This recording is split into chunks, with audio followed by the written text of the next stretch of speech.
Greeting of the day, everyone. I hope you all are doing great. Today, I'll be speaking on a simple yet important topic swimming.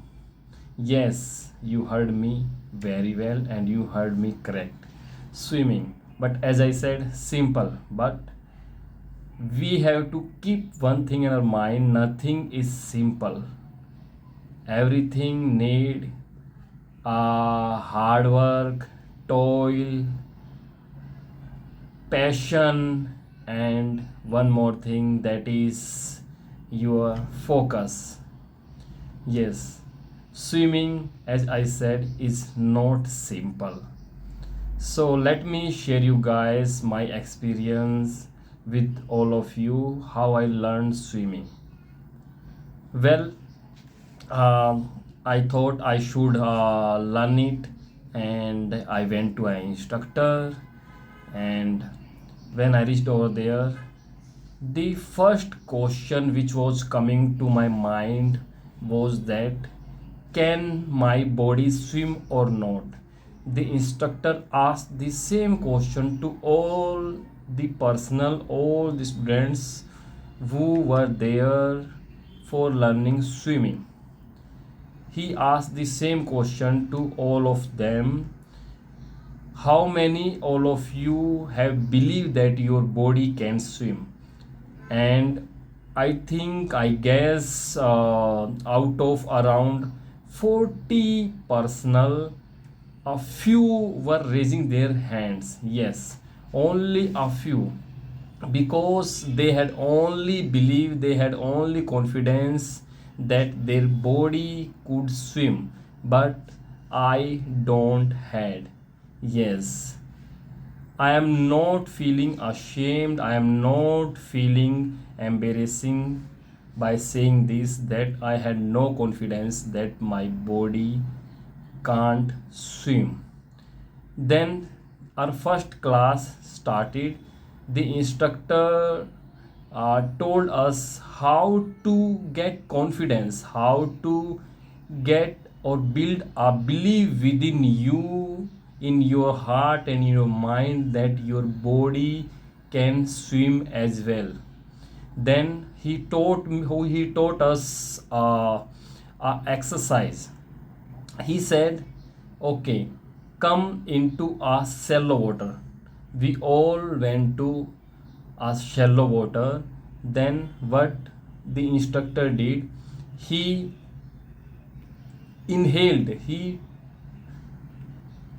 fill air, or we can say the breath in his chest, and hold his knees with his both hands, and made his shape of body like a ball, and went into the water. And when he went into the water, we saw that his body was floating freely over the surface of water. Yes, when he inhaled and he hold his knees by his both hands and keep loose his body, then his body was swimming over the surface of water. Then the instructor came out of the water and said, you all have to do the same. And we did.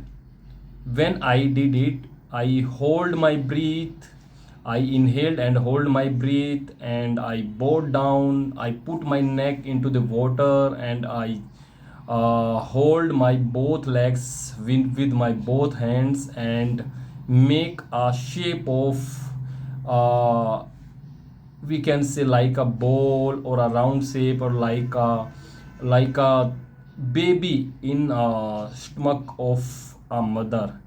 And when I loosen my body, I saw my body came over the surface of water and started floating freely.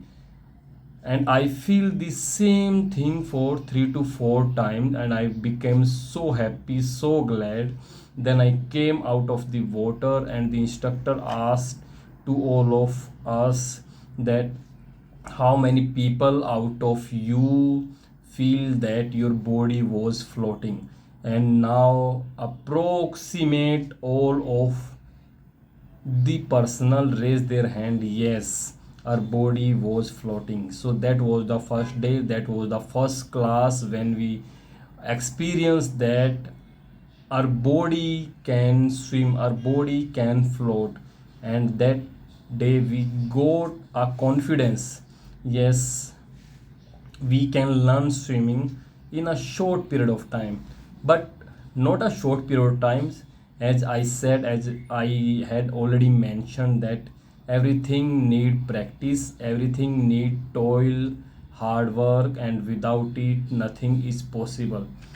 The things which we seems that is easy, and the people can do it without any type of hardship, even is or are is not easy, because they are able to do all those things because they have practiced a lot, they have done lots of hard work to learn those things. Our next class started. Now this was the time to learn glide. Glide is the part when we have to make our body straight, and we have to be float freely on the surface of water. Yes, you heard me right, that is glide. Actually guys, the swimming we were learning was breaststroke. As we know, there are different types or many types of swimming, like freestyle, breaststroke, backstroke, and floating. And there are other many types of swimming as well, like butterfly. And the swimming which we were learning was breaststroke. So in breaststroke, what is the method to learn, or what is the uh, key steps or the key signs of this type of swimming? In this type of swimming, we have to open our legs and our hands like uh, like a butterfly, we'll say. Our legs should be like this, and our hands simultaneously should be like this. So this is the method of this type of swimming. And as I said that it was our second class and the second step of the swimming, and now it was the time to learn glide. And for glide, same, we had to start with the shallow water. Now we came to the water, and the instructor taught us to make lower your body, bow on your knees, near the wall of swimming pool, or we can say near the edge of the swimming pool, and put your body into the water up to your neck, up to here, and only the neck should be above the surface of water. And then flat your hands straight forward to your neck, means in the straight line to your nose. And then eventually to put your neck as well into the water, and raise your one leg, and with the second leg hit the edge or the wall of swimming pool forcefully, and keep your body loosen so that you can feel glide, you can experience glide. And we did the same thing, we put our body into the water, and we flatten or we keep straighten our hands in the line of our nose. And finally we hit the edge or the wall with our legs forcefully, and now our body was gliding. And when you are putting finally your neck into the water, then you have to inhale. And when you are going to float freely and feeling or experiencing glide, then till the time you have to keep your breath holding. You won't exhale. For if for exhaling you have to do like this. Yes, this is the method to exhale slowly and into the water only. For exhale, there is no need to keep your neck out of the water, because the the exercise or the thing which will be happen out of the water, that is inhale only, and exhaling will be done under the water only and slowly and steady, so that you can spend more time under the water, or you can keep your swimming or your this time under the water as long as possible. I did same when I felt like suffocation. Then I started exhaling slowly under the water, and then I came out of the water. And when I saw that what is my location or what is my position now, from where I had kicked or from where I was standing before the glide, then I saw I was around 2 to 3 meter or 7 to 8 feet away from the position. So that was my second step or second part of learning swimming. And that day I experienced, yes, we can take glide as well, and this is the method to take glide, and this is the procedure or process. Now the third step was to use hands to keep or to take the neck out of the water for inhale.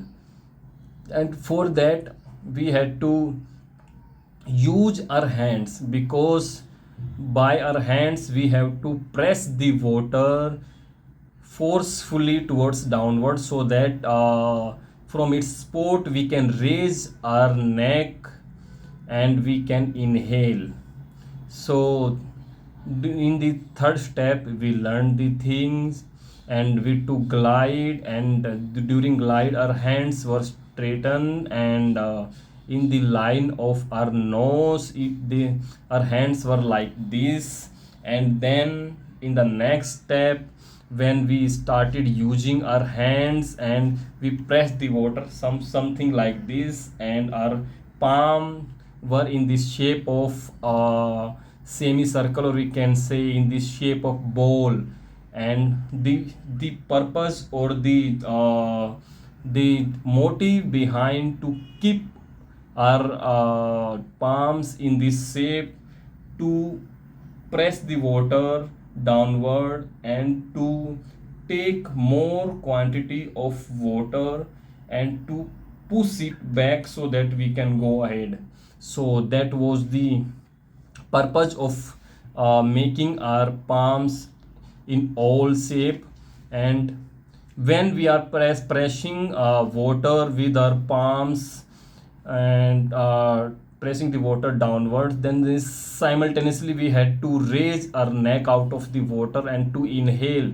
And during these times we had only hardly 1 second or 1 to 2 second max to max time. On some time we had only millisecond, and in that time we had to inhale, and again where our neck will go under the water, and we have to be calm, and then we start exhaling by using the same exercise like.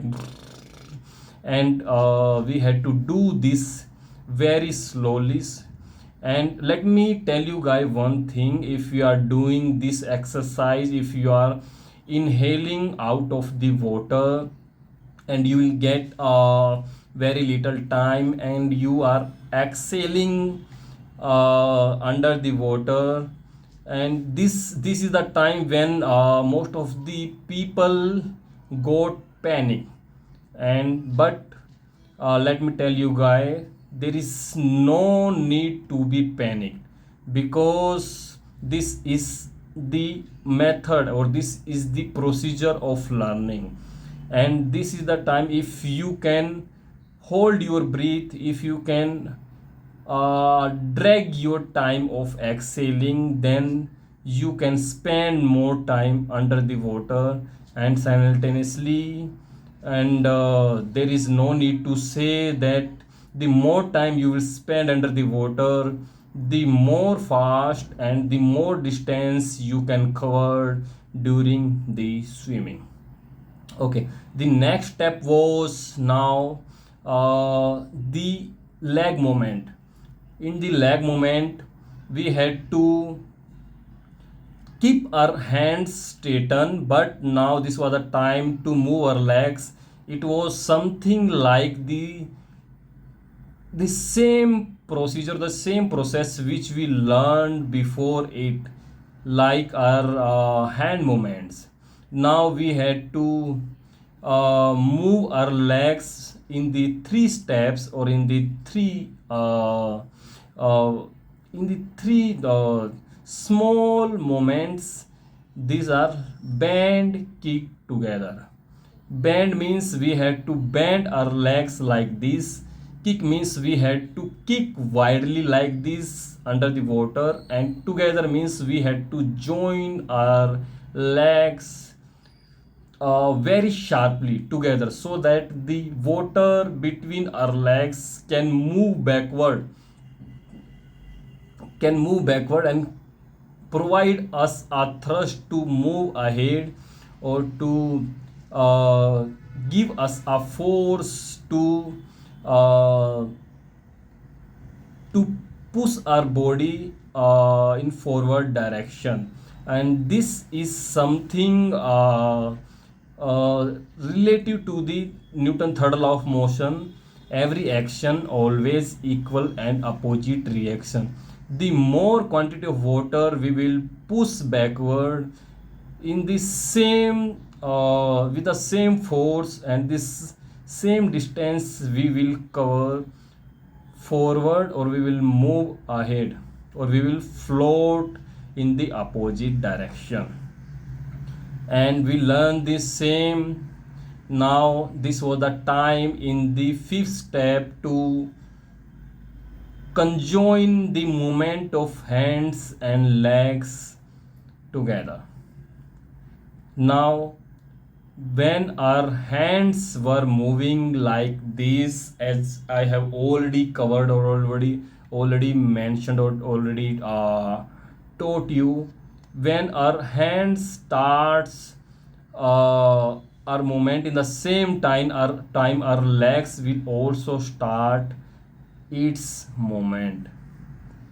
I mean to say, when our hands will be widened like this, in the same way our legs will be in the kick form outward, and our body will make a shape of butterfly and the wide angle as much as possible.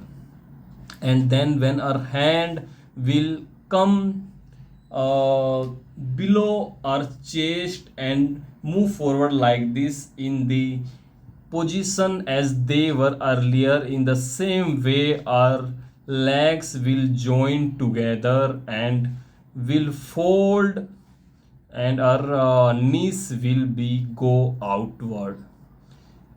So this was the process, and this was the technique with which we covered all these five steps. Now it was the time to swim by ourselves. But the one important thing during this swimming is, that is breathing, that is tiredness, that is panic, because we had to control all those things. Like we should not be panic when we are going under the water. We should not tired in a small or the short distance, and we should not feel overwhelmed when we are doing swimming. To get rid all of those things, there is only one thing which we can do, and that is practice, practice, and practice. As we know, practice makes the man perfect, and the same thing we did. We started doing practice, and over the time, the movement of our legs, the movement of our hands, and the movement of our neck, downward, upward, and exhaling, inhaling, the everything started becoming smooth, and as it should be a part of this type of swimming. Sometimes we were corrected by the instructor, sometimes we learned from our co-learners, from our colleagues who were learning swimming with us. So we did the same when we were uh, overwhelming, when we have been getting tired, then we were doing the exercise of to become free, or to become calm, and that was to keep our neck down of the water, and to exhale, started doing the same thing by holding the edge or the wall of the swimming pool, like, and we had to come out of the water, or we had to raise our neck out of the water, and then we had to inhale, and again we had to exhale under the water, and that was the exercise we were doing to make us calm, to make us free, relax, so that we can practice again, so that we can swim again. So this is the thing which I taught you, or which I told you in this very short time, but the reality is it takes around 5 to 6 months, guy, if you are convicted, if you are focused, and if you are passionate to learn the swimming. Because as I have already mentioned, that there is only mantras to learn it and to become perfect in this swimming part, that is practice. And then the next step, the sixth step, was to learn floating. Floating is the technique in which we remains in the vertical position in a deep water. Yes, you heard me right. We had to be we had to be in the vertical position in deep water, and our neck will be out of the water, and the rest of the body will be under the water, and we had to be at the same position for the next 5 minutes. And I think for those who had no confidence, we who had uh, overwhelm, and who had a lack of practice, and this was the hardest exercise, or the hardest part to learn it. And in this, we had to move our hands in the same way like swimming we had already seen, and we had already learned. And with our both hand, we had to make a form or a shape of a mathematical numeric 8. With our one hand we had to make a 0, and with our second hand we had to make another 0, and we had to make a shape of 8. And our leg will move under the water like this, same we had learned during this swimming. And our neck will be out of the water. It depends upon you how you want to keep it. If you want to keep it vertical, if you want to keep it horizontal, wherever you want to see. But I think the perfect is for the beginners to keep their eyes upward towards the sky and to keep their mouth uh, away from the surface of the water as much as possible, so that water can't fill in your mouth and you can't feel terrible, you can't feel overwhelmed during this exercise.